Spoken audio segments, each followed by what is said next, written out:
All right, simplified version, but is very, very applicable to a setting where it's in a company or in your leadership position, in any position that would be.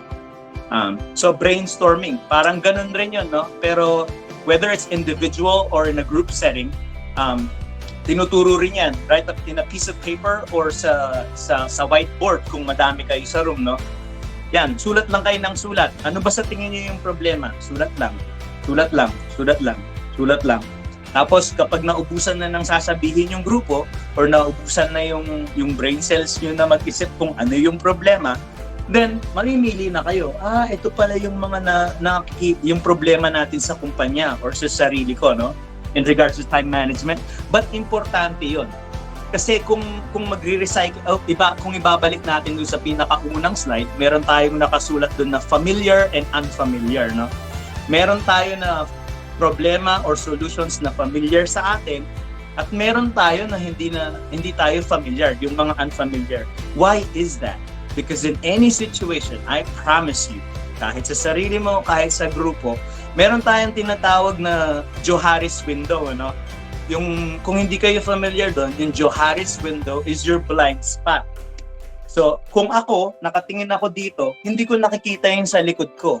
And in order to determine that, these are the steps in order to determine what your blind spot is or what is the problem, what the problem is.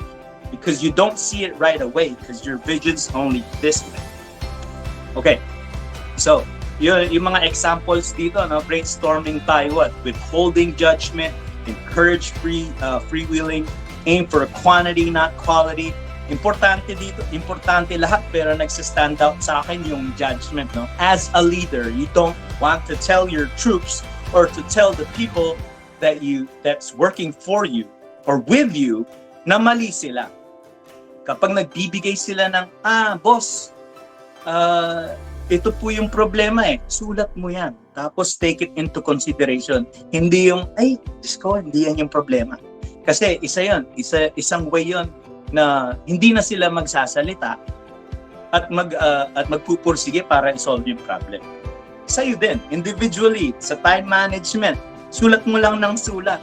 Kahit maliit na problema, kahit na malaking problema, sulat lang ng sulat hanggang malaman natin paano ba talaga i-solve ito. So yeah. Talagang it's gonna hit you, and more than likely, it's gonna hit you really hard.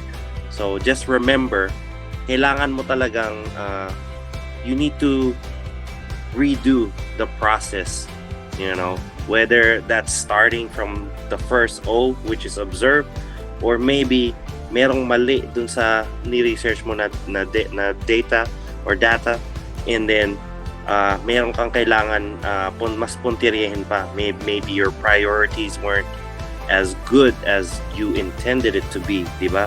You may have to make minor adjustments. So depende kung ano yung gaya ng nabanggit ni Marc, like nag-branch out na mga problema. You need to reevaluate everything, not necessarily always from the beginning, pero syempre you have to try and trace your steps too.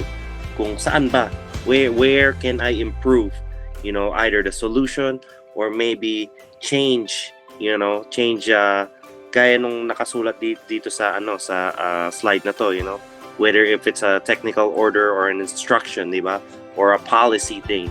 Kasi some of these things, are bound by law or rules, di ba? Yung mga iba, we can't just hindi natin pwedeng i-violate lang ng basta-basta. So we have to take those into account, take those into consideration. So when we're trying to do the solution, di ba? Kailangan natin isipin yung mga bagay na yun. Otherwise, talagang hindi gagana yung solution natin.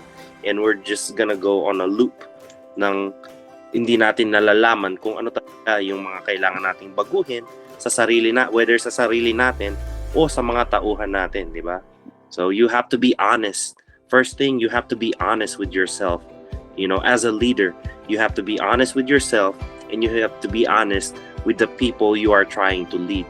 Kasi a lot of the people that follow you, they will call you on it pag nakikita nila na you're not being honest with them, right? And it's hard to follow. I'm sure you guys have dealt with people like that before na mahirap silang sundan kung hindi sila upfront, you know, if they're not honest with you. It's so hard, you know. You know, some people, they just swallow the pill, like napipilitan na lang kasi sila yung group leader or sila yung pinoto ng mga tao.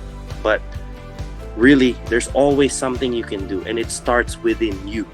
It starts with yourself to improve that process, whether that's in a small setting or in a big setting. Basta simulan mo sa sarili mo, it's gonna be a lot easier, you know, for you when you're doing this OODA, when you're trying to use this as a problem-solving method sa problema.